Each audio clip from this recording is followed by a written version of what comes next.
Terça-feira, e terça-feira você já sabe, né? É dia de falha nossa. Hoje eu vou contar para vocês o dia que eu fiz um ritual na força dos duendes, gnomos e esqueci de bani-los depois do ritual. E aí sabe o que aconteceu? Minha casa começou a estalar por todos os cantos até eu devolver eles ao seu local de origem, tá? Hoje eu vou falar sobre os riscos de traçar um círculo mágico e depois não devolver para o mundo espiritual as entidades invocadas, tá? Assiste esse vídeo até o final.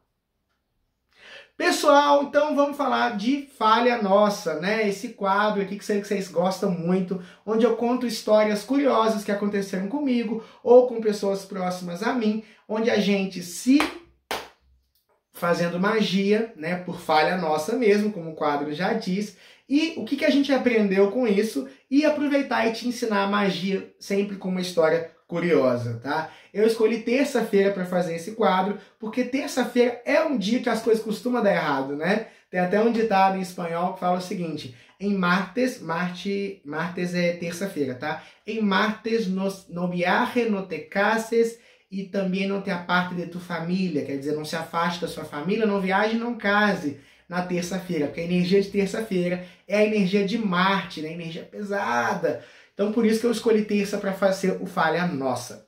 E hoje é uma história que aconteceu comigo, tá? Estava eu lá no início do meu desenvolvimento mágico.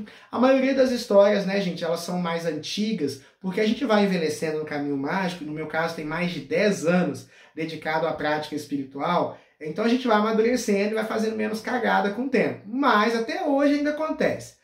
Mas no início acontecia mais. A maioria das histórias que eu venho contando para vocês semana a semana são histórias antigas, né? E aí o que acontece?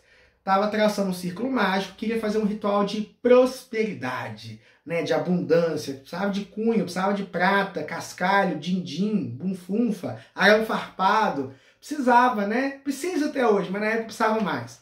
Aí o que acontece? Estava começando minha vida, gente. Eu tinha 17 anos, 18 anos e tal.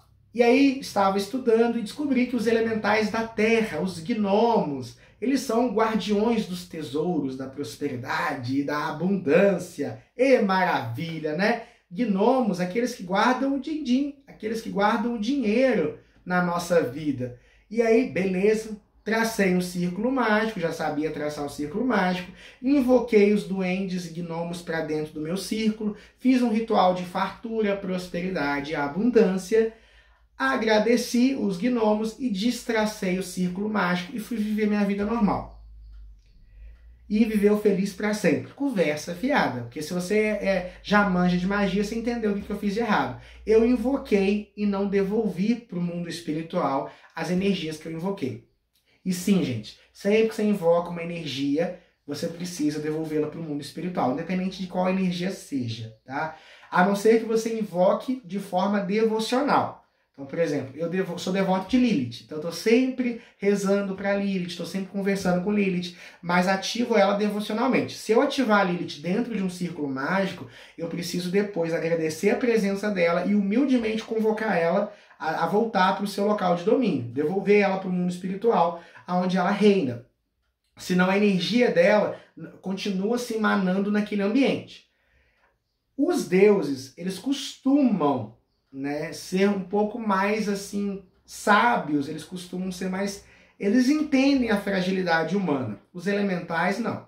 Os elementais, eles são mais emocionais. Então, tá lá, os gnomos começaram a ficar presentes, né, na minha casa, que eu invoquei.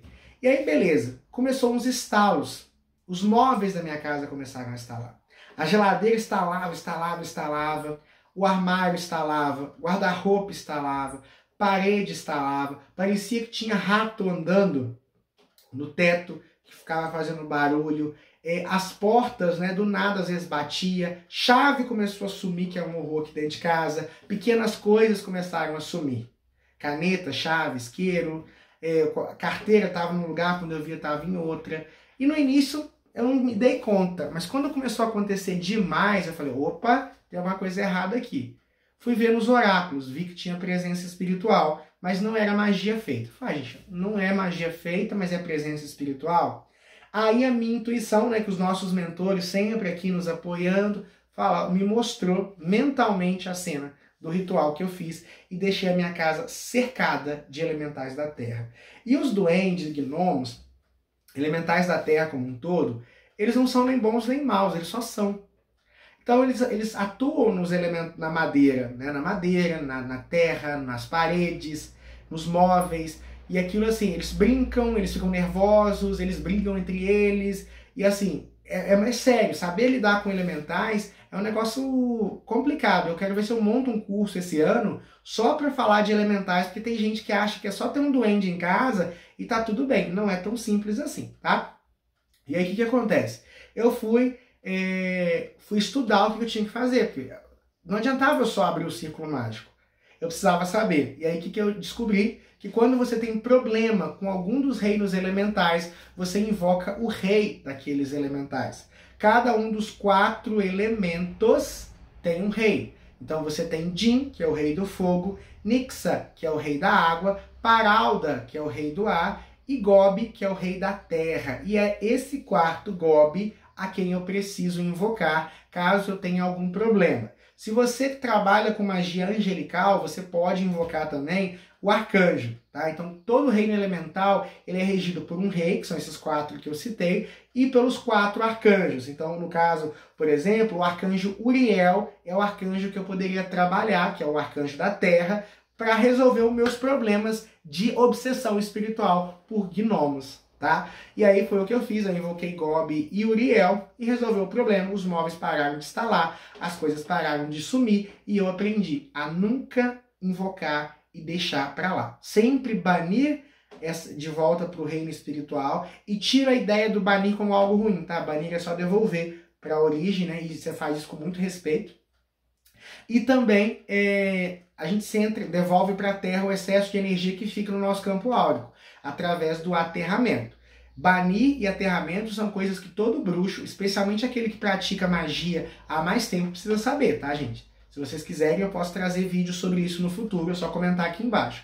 Mas essa é a história que eu aprendi. Sempre banir e devolver para o mundo espiritual a entidade que você foi. Porque por mais boazinha que ela seja, ela vai te trazer problema, porque o lugar dela não é aqui. Inclusive, muitas obsessões estão acontecendo no mundo físico hoje, né? Porque bruxos, bruxas, magos, feiticeiros mal preparados estão fazendo rituais à torta e à direita, sem conhecimento profundo, e deixando no nosso mundo entidades, egrégoras e forças que não pertencem a ele, tá? Isso tem gerado graves obsessões. Eu já atendi pessoas lá no terreiro que estavam vivendo isso, estavam sofrendo ataques espirituais de obsessões de entidades que nem deveriam estar nesse plano de existência e que estão sendo atraídos para cá por bruxos inexperientes, por pessoas que não têm conhecimento mágico verdadeiro e se metem. Tem uma lei dentro da magia que é o seguinte: jamais invoque algo que você não sabe banir, tá?